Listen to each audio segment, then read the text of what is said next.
La nouvelle a eu l'effet d'une bombe. Le tournage de la prochaine saison de Koh-Lanta aux îles Fidji a été annulé.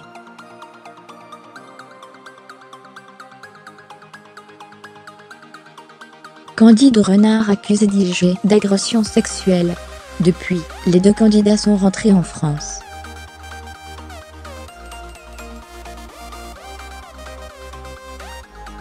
Dimanche 13 mai, la jeune femme de 21 ans a porté plainte à son retour dans l'Hexagone.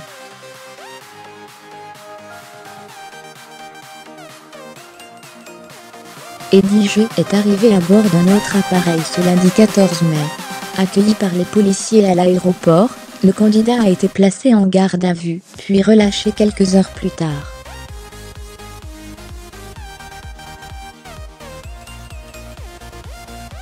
Son avocat, Maître Jérémy Tasso, estime que DJ a été blanchi ce lundi 14 mai sur France Info.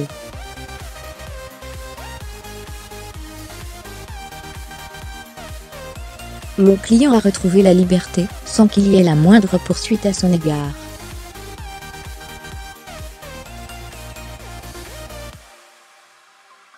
C'est à la suite de la confrontation de ses explications à la version de la plaignante, qu'il a été remis en liberté. Donc là, il n'existe aucun soupçon à l'encontre de mon client, soulignait-il, avant d'ajouter fermer les guillemets. Les policiers ont considéré qu'il était totalement inutile et injuste de continuer à le priver de liberté.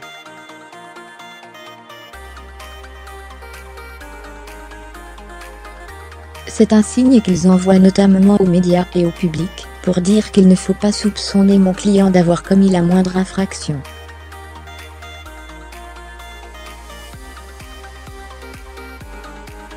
Ils viennent de le blanchir, souligne l'avocat des DJ. Autres sont des cloches du côté de la partie adverse contactée par France Info, qui rappelle qu'une enquête est en cours.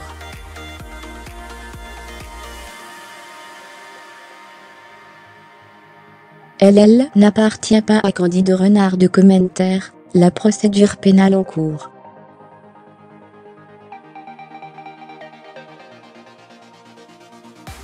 Elle attend les suites de celle-ci avec sérénité et détermination, précise l'avocat de la candidate, Maître Léon Delformand.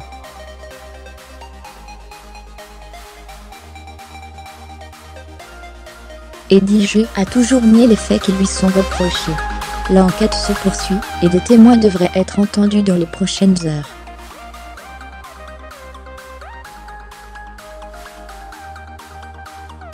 Libre, le candidat de 33 ans devrait rejoindre son domicile situé à Nancy afin de retrouver son fils et sa compagne enceinte de leur deuxième enfant.